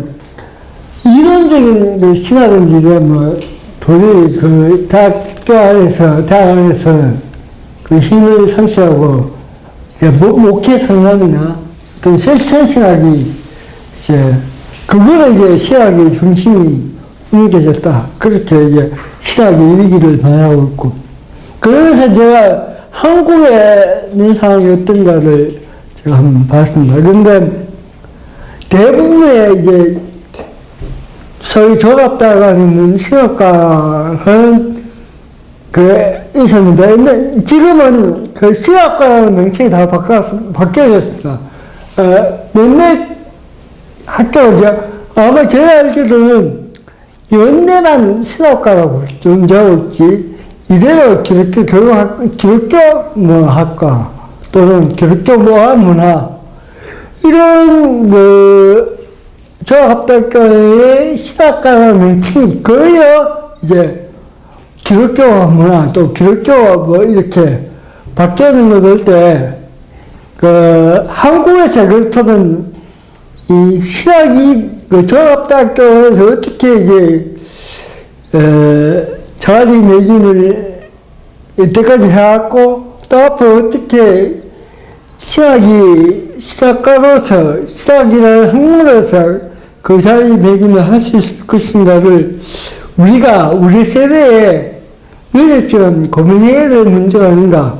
이미 판례별 내가들은 1973년도에 나왔거든요. 이 책이. 그러니까 1970년부터 이제 유럽대학에서의 신학이 대학교 안에서 종합대학 안에서의 학문의 문제로 그렇게 야기를 했고 그 문제를 이제 어떻게 보면 판례별은 자기의 고민의 한 축을 이루고 있었던 것이죠. 그러면서 그게 어떻게 보면 보편성을 더욱더 요구하기에 이르렀지 않나 그렇게 봅니다. 그러니까 판례별가 신학의 보편성을 요구할 수밖에 없었던 이유는 다 안에서 신학이라는 학문으로서 인정이 안 맞는다면 결국 그 대학에서 살아남지 못한다면 어떻게 앞으로 그 생명을 유지할 수 있을 것인가의 문제가 절박하게 다가왔기 때문에 결국 이 보편성의 문제가 이 판례별 신학에 있어서 하도가 되어 있지 않는가 그렇게 생각합니다. 그러면서 한국의 신학과는 이름이 기독교 뭐로 바뀌었는데 그런 이론 신학자들도 분명히 있는데 그런 어떤 그 명칭의 변경에 관해서 또는 그렇게 바뀔 수밖에 없는 절박한 상황에 대해서 고민하거나 거기에 대해서 이야기하는 아직 신학자는 아직 제가 보이를 못했습니다. 왜냐하면 아직도 그런 절박함이 없는지 아니면 아직도 절박함이 없고 아직도 살아남을 수 있다고 생각하는지 아니면 이미 포기하고 있는지 한번 그 젊은 우리 신학자로서 한번 짚고 또 고민하고 넘어가야 되는 거. 그래서 제가 왜 이대 같은 경우는 아마 신학과라는 명칭이 없고 기독교 학과로 바뀌었죠. 근데 그 기독교 학교에 들어가서 왜 신학과가 기독교 학과로 바꿔졌는지에 대한 어떤 근거를 명확하게 설명해 놓은 것은 아무래도 없었습니다. 제가 그 종합대학교 안에 있는 그 신학과 또는 기독교 학과 이렇게 명칭을 바꾼 대학에 들어가서 이제 그 취지를 한번 보니까 왜 자기들은 처음에는 처음에 출발할 땐 처음에 신학과로 출발했는데 왜 갑자기 이렇게 바뀌어졌는지에 대해서 이론적으로 명확하게 설명해 놓거나 그 근거를 이야기해 놓는 데는 한 군데로 제가 찾지를 못했습니다. 무관심한 건지 그렇게 바꿔로 문제가 없는 거라고 생각하고 있는지 아니면 이미 어떻게 손을 들어버렸는 건지 한번 우리가 고민해봐야 될 문제가 아닌가 그렇게 생각합니다. 그래서 그런 절박함 때문에 반면대력은 그 신학을 어떤 가스트 비선착도 안에 넣고 싶어 했고 그래서 그렇게 보편성을 이야기하고 싶었고, 그래서 그 보편성을 이제 지금 정신과학의 학문의 방법론에서 사용되고 있는, 핵심으로 사용되고 있는 그 해석학을 끌고 들어올 수밖에 없는 그런 상황이었다고 그렇게 보아집니다. 그래서 판넨베르그는 신앙의 방법론에서 이제 해석학을 수행하고 있습니다. 김성은 교수가 전 책이 있는데, 그 책 제목은, 거기 보면 신학을 방법론을 여러 가지로 다루고 있습니다. 그리고 보면 해석학적 신학 이렇게 나누는데, 그 의미는 좀 아닌 것 같습니다. 어쨌든,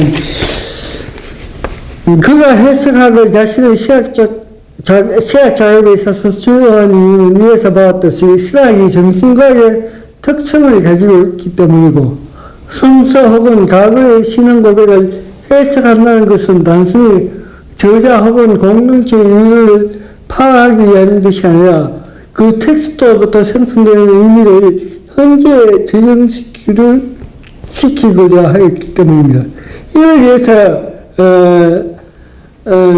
판넨베르그는 가라마의 해석학을 수용하고 있습니다.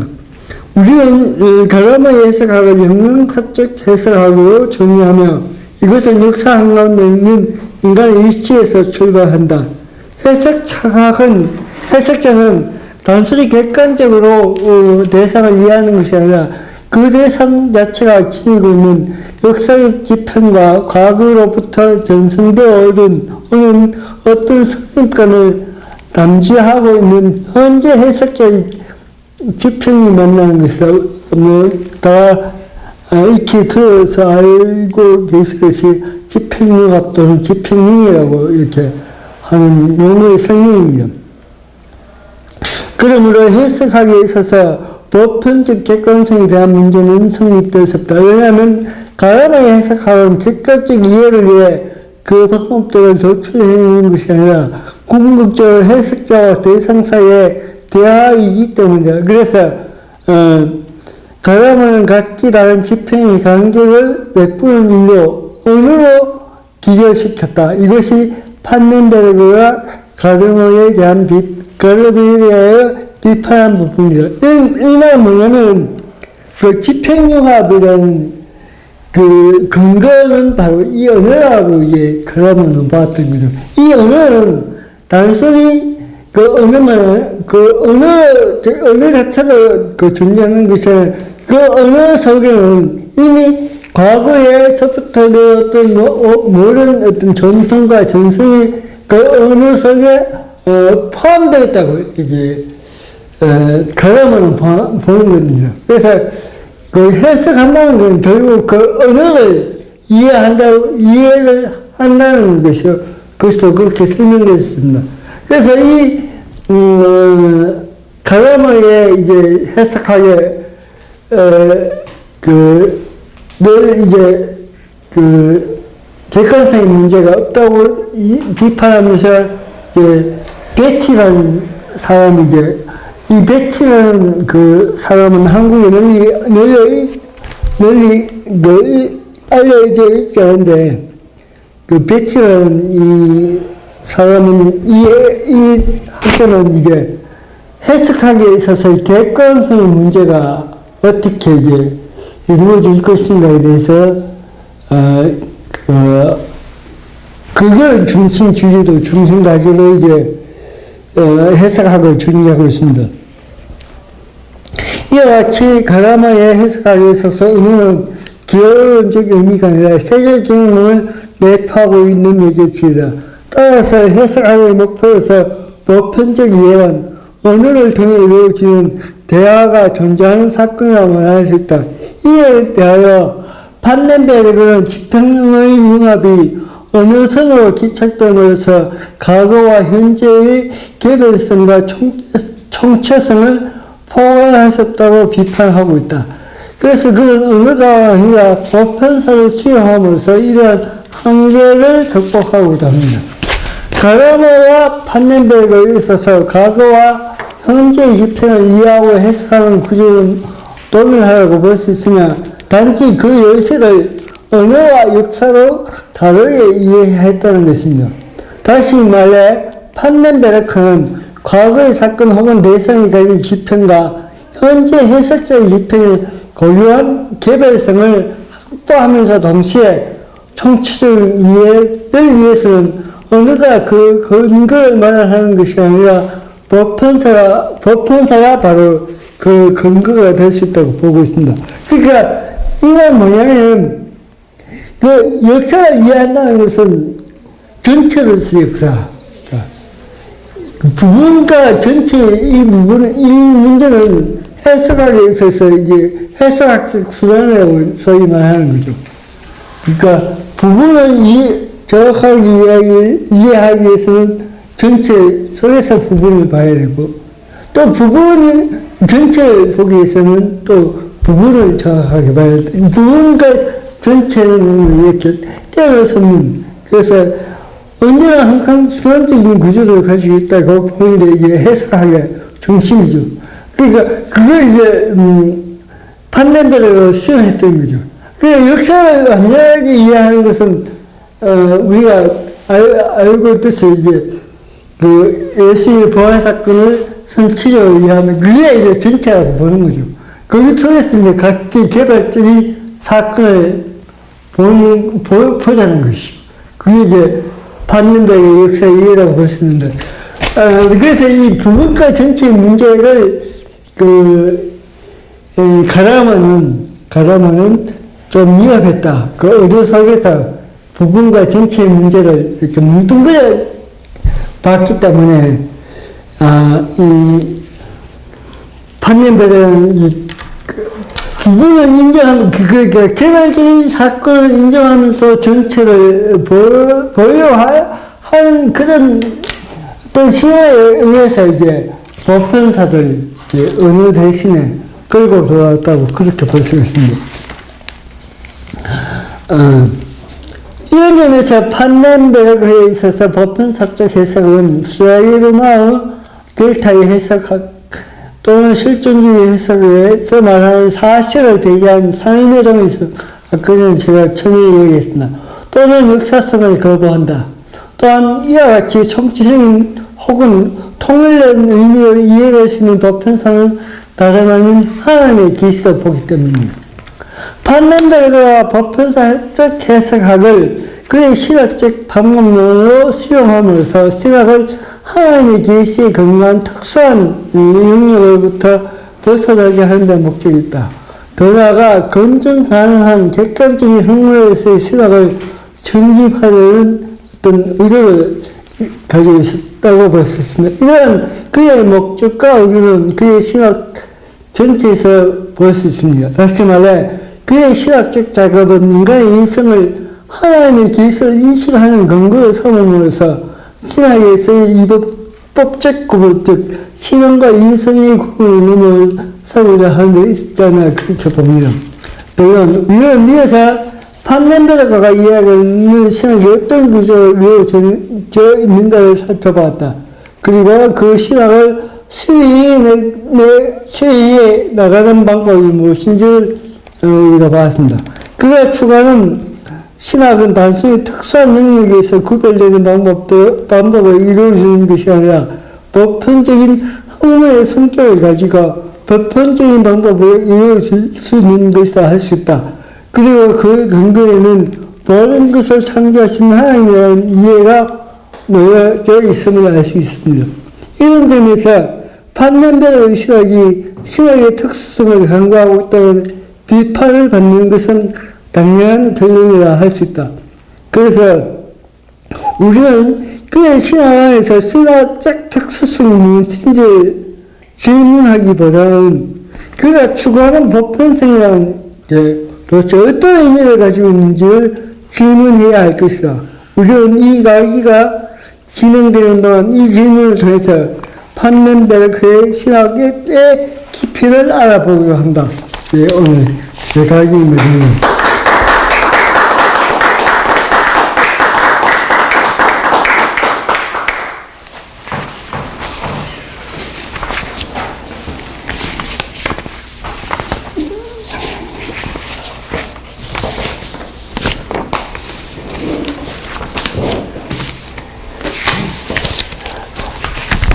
질문하실 게 많고, 근데 좀 살살 해주십시오. 저도 당한 게 아니죠. 하여튼, 우선 판넬베르가 강조적인 이유는 그런 유럽이나 미국에서 신앙이 자리 지배되고 하고 있는 그런 면에서는 이게 앞으로 우리나라가 닥칠 게 아닌가, 우리나라도. 그래서 오히려 신앙의 보편성을 얘기하면서 모든 부분을 아우르는 그런 것으로 신앙을 다시금 위상을 높여야 되겠다고 하는 면에서는 판넬베르의 신앙의 보편성에 대한 그 안에는 충분히 이제 이해를 하게 되는데, 문제는 이 판넬베르가 전제로 삼고 있는 것 말입니다. 그러니까 이 하나님이 아까 신학을 정의할 때 하나님의 모든 것 자체에 대한 해석과, 그죠?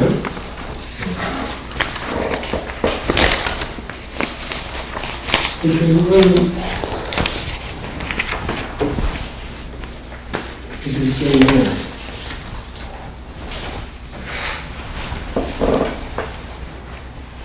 과연 하나님이 이 하나님의 그 역사를 계시고 혹은 하나님의 모든 계시에 대한 인간의 해석이 어떻게 오텐틱할 수 있겠느냐?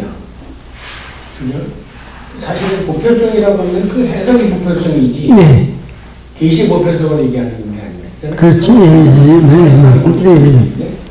그럼 어떻게 그게 보편 각자 아까 얘기한 대로 해석은 퍼스펙티브가 다 다르면 당연한 인간의 해석이 있는데 그게 어떻게 모든 사람들이 공유할 수 있는 한국으로 정립될 수 있겠는가? 그 점을 좀 질문하고 싶습니다. 그러니까 저 보편성을 고민하면서 했던 질문이 바로 포퍼의 이론을 잘 짚기 전에 이런 겁니다. 왜 어떤 문제가 보편적인 문제로 됐었고 가설로 나눌 수밖에 없느냐 하면은 이 보편성은 항상 시간의 문제를 갖고 있다는 겁니다. 그러니까 보편성도 시간 속에 있는 거라는 거죠. 그러니까 예를 들어서 오늘 하나의 법칙이 이게 보편적이라면 이게 내일도 이게 이 법칙이 보편적인 법칙으로 나올 것인가? 그건 아니라는 거죠. 왜냐하면 우리가 역사를 통해 자연과의 역사를 통해서 봤듯이 옛날에 뉴턴의 magnetic 법칙이 그 당시에는 세계적인 어떤 보편적인 법칙으로서 인정되고 그걸 모르는 것을 해석해왔지만 아인슈타인의 이제 상대성 이론이 나오면서 그 당시에 있었던 만유의 법칙을 이야기했던 그 중리의 법칙이 보편적인 법칙이 됐었듯이 모든 보편적인 것은 그 시대의 시각적 상황 속에서의 보편성의 문제지.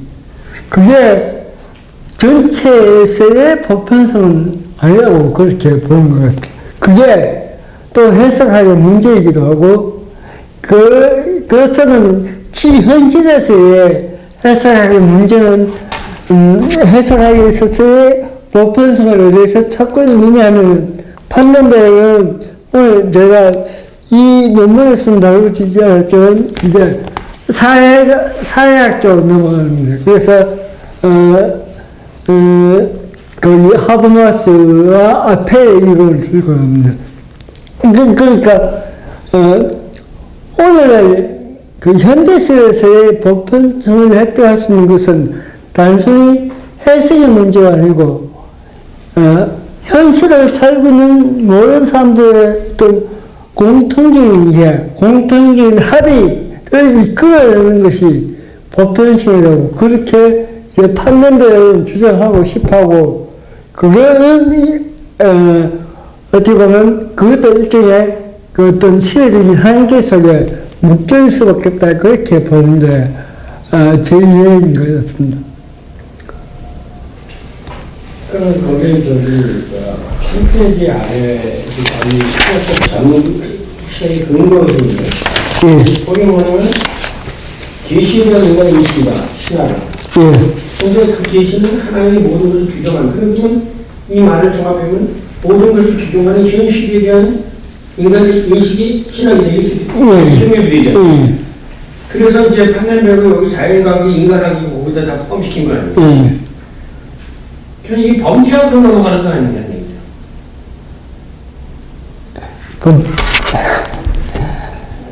아니, 그게 아니야. 뭐, 아주 내가 안 되고 있는데, 이제 이 문제에 대해서 학문의 보편성이라는 것은 하나님, 그 대상 자체가 보편성이기 때문에 보편성이냐.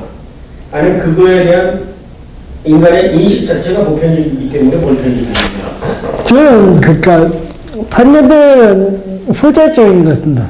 그 인간의 인식이, 보편적일 수 있다고 보는 거지. 보편적일 수 있다. 예. 뭐, 그럼. 저도 아까 그 마비인력 법칙을 말씀하시면서 실질적으로 이게 패러다임이 바뀐다고 해서 그 법칙 자체가 사라지는 건 아니잖아요. 예, 맞습니다. 그럼 실질적으로 인간이 인식하는 한계에 따라서 그게 진리 인식이 되는 거지. 그게 변하는 것이 아니기 때문에 실질적으로 가설적 단계라고 진리 주장이 결국 그 인식론에 신이 매이게 되는 결과가 아닌가. 인식론에. 그렇죠. 인간의 인식론에 신이 지금 매이고 신이 판단되어지고 있는 거지. 근데 그걸 해석하는 거죠. 해석하기. 그러니까 어떻게 보면 판넬배의 수학의 문제는 결국 그 해석의 문제라고 생각합니다. 해석하기 문제. 그걸 어떻게 해석하는 데 있어서 이제 보편성을 가질 수 있는 그의 문제지. 학문이론과 시학에 보면 그 책에서도 인식론의 문제를 내고 있지만 이미 인식론은 그거 이미 뭐 판넬배로 이야기하기는 지금 현 시대 인생을 넘어서고 있다. 인생의 문제라고 해석의 문제라고 얘기를 하고 있거든. 그런 점에서 볼 때, 결국, 판넬배가 추구하고자 했던 게, 우리가 하나님이라고, 또는 하나님의 계시라고 할 때, 그건 이미 우리가 어떻게 이해하고 있는가, 우리가 어떻게 해석하고 있는가의 문제지, 하나님이 뭐 처음부터 그런 어떤 구조를 가지고 있는 건 아니라고 보는 거죠. 그렇게 보면 하나님들이 여기 관점에 따르면 변증법적 신학이나 불투만의 실존론적 신학의 문제가 주관주의로 빠졌다고 해서 거기서 벗어나야 된다고 하는데 하나님들이 자기가 거기에 빠지잖아요. 그렇죠. 그런 한계를 가지고 있을 수밖에 없죠. 그러면, 이게 똑같은 문제일 수 있지만, 판넬배를 일종의, 판넬배가 그 시각이 가지고 있는 그 보편성은 자기 판넬배의 보편성이지. 결국 그걸 또 다르게 해석하는 또 제3자에 해석하게 제3자가 볼 때 그건 또 보편적이 아닐 수 있고 조언적이라고 볼 수 있죠. 그러면서 제가 그냥 이야기했던 것처럼 모든 인간은 해석하는 동물일 수밖에 없고 그 한계를 벗어나올 수 있는 게 그런 어떤 틀을 제거할 수 있는 게 뭔가 한번 고민해 볼 필요가 있다고 생각합니다.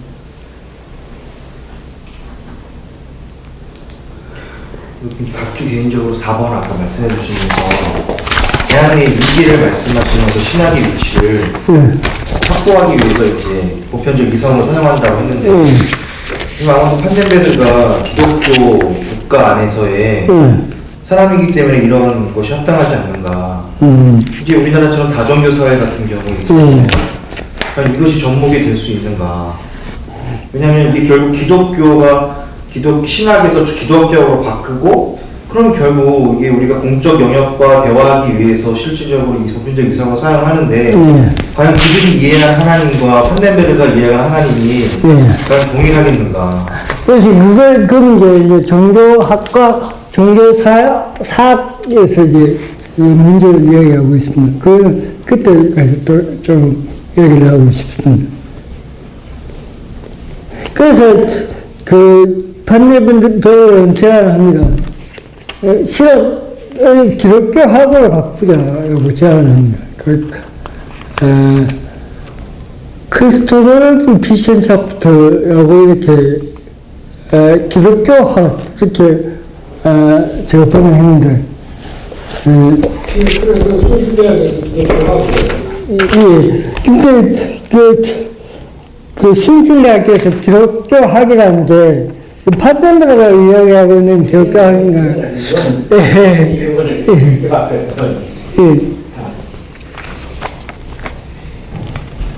근데 오히려 예. 이 판덴베르가 그 사람들에 대해서 우리 기독교의 정체성을 잃어가는 건 아니에요. 반대로 이 신학을 보편화하려고 하는 게 아니라 신학의 정체성을 오히려 상실한 노력에 대해서 그 신학을 없애버리는 거예요. 근데 이렇게는 또 뭐 교수님 설명하지 않겠습니까? 결국은 이제 그 정체성, 어떻게 보면 그 특수성이라고 했습니다. 이 특수성과 보편성을 이렇게, 조화롭게 하는 게, 과연, 근데, 어쩌서 이제 그 바르트의 얘기는 특수성이 곧 보편성이 되거든요. 네, 바르트에서. 근데 이제 지금 펀మెం바로 이렇게 잡을 때는 옛날에 우리가 소위 보편론등이 있어서 지금 이 과장 말씀하신 대로 이게 해석하게 결국은 해석하는 논문으로도 해석하고서의 보편성을 얘기하는데 이건 지금 옛날 보편론 중에 있는 노미널리즘하고 똑같은 거 버리는 거다 지금. 그것을 회귀하는 것이다. 그래서 실질적으로 판멘바가 그 대정성이 되어지는 신의 보편성을 얘기하려고 하는 게 아니라 해석의 보편성. 결국은 노미널리즘은 아니에요. 예, 그러니까 그래서 저도 이제 그 마지막에 그 문제도 다루고 되는데 결국 그 판덴베르 시간은 엄밀히 따지면 그 현대 스콜라주의 신학이 될 수밖에 없지 않은가. 그렇게 제가 문제를 제기하고 또 제가 논문을 너무 그쪽을 하니까 야, 니 판덴베르 쓰면서 니 비판하면 어떡하겠어. 그렇게 제가 약간 빼고 그렇게 얘기를 하기가 했으면은 제가 보기에는 결국 이건 그렇게 되면 옛날 그 중세시대 때 있었던 그 스콜라주의를 어떻게 보면 현대적으로 해석해놓은 시각 또는 그래서 사실은 그게 네오 스콜라시즘이 언제는 우리가 생각하기에 그 소위 정통주의 신학, 정통주의, 소위 그 정통주의 신학이 시키기 위해 정통주의 신학이 엄밀한 의미에서 있는 네오 스콜라시즘이에요. 네. 그래서 바르트를 신정통주의라고 얘기하는 것은 바르트 신학을 우리 자유주의 신학화로 하는 거예요. 엄밀한 의미에서. 근데 이제 그 말이 신정통주의라는 말이 이름상 좋은 것 같으니까 바르트를 신정통주의라고 이렇게 얘기했는데 그건 자기는 바르트 신학을 유발할 쪽으로 몰아주기 때문이거든요. 결국 여기도 신스콜라시즘 그렇게 나가는 것이지 여기서 이제 계시라고 하는 그 개념도 결국 여전히 판덴베르의 그러니까 그 회개의 그 역사, 예. 그 역사 내부적인 하나님의 역사, 그 계시 이것을 그대로 또 받아들이면서 그것을 보편적으로 보고 그것을 해석으로 끌고 나가는 거. 이제 이 점에서 결국은 저도 그렇게 생각해요. 이 박사님 말씀하신 대로 이것이 결국은 해석의 역사로 귀착이 되어진다면 결국은 해석에서의 보편성이 가지고 있을까? 네. 그래서 또 저는 일단 좋은 발표 감사하고 많이 배웠습니다. 하나 두 가지 중에서 하나님이 다 하셔서 저는 개인적으로 좀 정리를 했다 보다 보니까 판넬베르그가 순환문법을 쓰고 있는 게 아닌가. 그렇다면은 그의 학문적인 엄밀성이 좀 의심받을 수 있지 않을까 하는 생각이 들었는데요. 왜냐하면 5페이지에 보면 발전 발표물에 신학은 인간의 작업이다. 즉 하나님의 계시로서의 역사를 이해하는 작업이 신학이다. 5페이지에 신학의 작업은 역사를 통해 인식하게 된 하나님 계시에 대한 진술에 대한 해석을 통해 보편적 이해를 추구하는 것이다. 이 두 가지 결론은 이제 우리 박재 선생님의 말씀대로 신학은 해석학이다. 명제로 들어가는 거죠. 근데 이거 7페이지에 가면 해석학이라는 거는 가다마를 따라서 지평 문화인데 지평 융합을 이루는 게 언어가 아닌 보편사다. 따라서 보편사적인 해석을 통해서 우리는 과거와 현재의 일을 이해할 수 있고 뭐 할 수 있다. 왜냐하면 보편사는 하나님의 계시이기 때문이다. 이게 순환문법이잖아요. 성서는 하나님 말씀이다. 왜냐하면 하나님 말씀 성서이기 때문에 이거랑 같은 거거든요. 지금.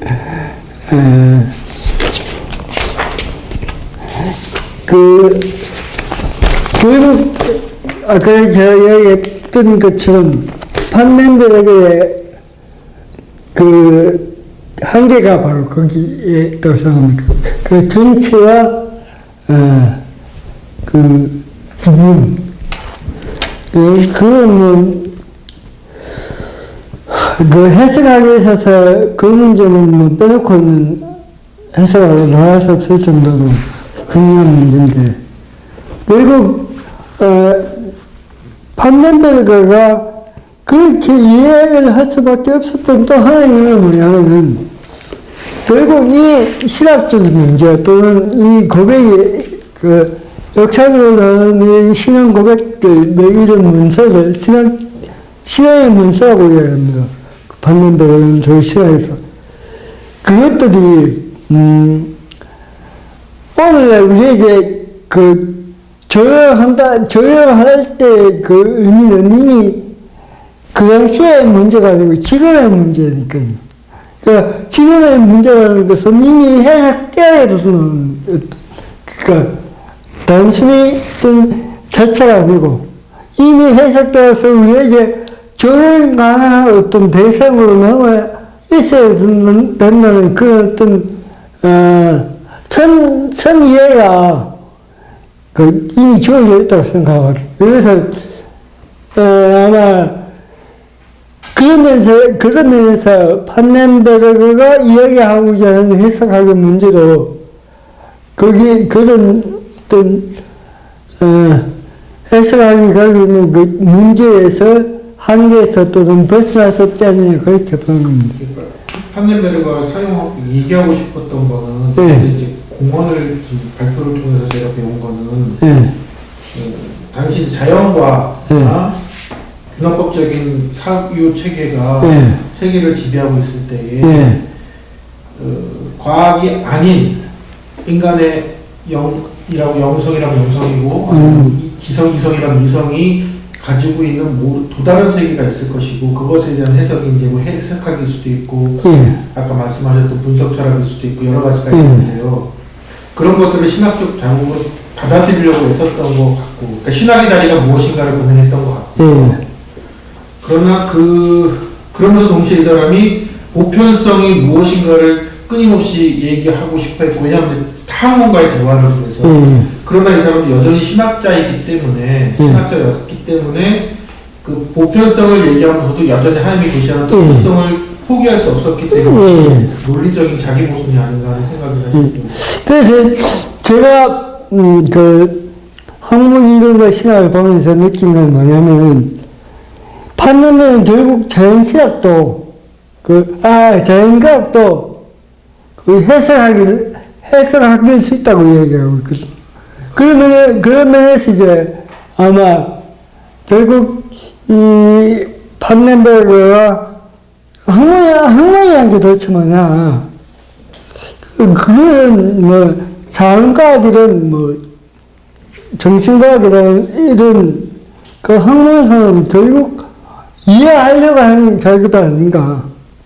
그렇게 이제 결론을 짓고 있는 것. 그래서 제가 결국 학문성 그 논문을 쓰면서 이제 해석학적 이해로서의 학문성이라고 이렇게 제가 규정을 지었습니다. 결국 판넨베르그는 그 보편성이라는 게 뭐냐면 결국 자연과학도 그 자연과학적인 현재, 자연과학적 진술도 그것도 이미 그 시대성을 포함하고 있는 언어고 그 어떤 시대 속에는 쓰여나오는 게이기에 그거는 설명대석으로 설명을 넘어서 이해를 추구하고 있는 어떤 문제가 아닌가. 그러면서 이제 어떤 자연과학과 어떤 정신과학의 보편성을 이제 이해를 추구를 하고 있다. 이렇게 보고 있는 것 같습니다.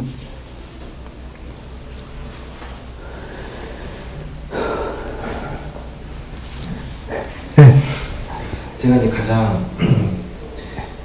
이해가 안 된다고 생각하는 입장이 어떤 입장인지 잘 모르겠다고 생각하는 부분이 이제 판넨베르가 신학을 어쨌든 하나님의 전치성이라는 그거 안에서 지금 전체와 부분의 관계를 해석하고 전체가 아직 드러나지 않았기 때문에 이제 가설적 진리로 이제 주장을 하잖아요. 그런데 이 언급 중에 페이지를 제가 못 찾았는데 이게 필연성과 우연성이 결합돼서 나타난다고. 그러면 과연 판넨베르그는 부분이 이렇게 쌓여서 전체가 완성된 상태에서 말하는 건지 아니면 전체로서 먼저 전제해 놓고 근데 그 둘 다 이게 납득이 안 돼서. 그러니까 역사는 제가 역사를 이야기하면서 그 부분을 했던 건데 역사 이해를 어떻게 보냐면 판넨베르그는 그 우연성과 그 필연성이 조합으로 보는 거죠. 그 역사의 한 부분은 그 역사의 부분 속에는 역사의 과정 속에는 부분도 있지만 필연성도 있다. 그러니까 거기서 모든 것이라는 게 뭐냐면 필연성과 그리고 어떻게 보면 이 우연성까지도 모든 것이라고 이렇게 보는 거예요. 결국은 전치성도 유동적이고 과정도 유동적이면 양쪽에서 다 비판을 받을 수 있죠. 과정신학에서도 비판을 받고 또는 보수적인 신학에서도 비판을 받을 수 있기 때문에 그럼 결국 그는 어떤 입장인 건지 부분이 완성돼서 전체를 전제하고 말하는 건지 전체를 먼저 세팅해놓고 부분의 과정을 그렇게 설명하는 그래서 그 판넨베르는 그 전체를 이제 그 예수의 부활로 보는 거죠. 전체를. 그러니까 그 예수의 부활을 이제 그 이야기하면서 이제 그걸 선치로서 이제 그 부활을 이야기하면서 이제 거기다가 그걸 이제 근거로 해가지고 이제 역사를 돌아가는 게 이제 어떻게 보면 판넨베르가 이야기하는 분분과 정치의 문제가 아닌가 생각합니다.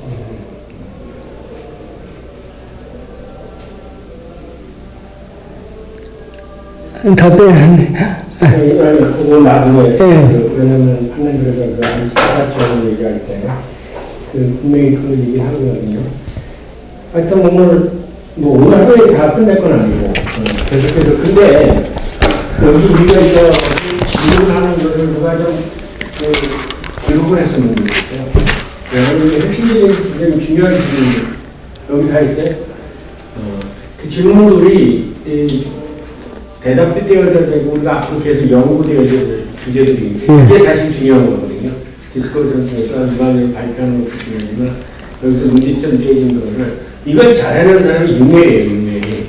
유명해는 그 기동에서 문제되는 거 다 해가지고 쫙 리스트 뽑아놓고 그런 일이 잘했는데 우리가 이제 판넬을 신학도 그렇게 해서 하고 일단 몰트만 할 때는 몰트만 신학이 다 정리해야 되고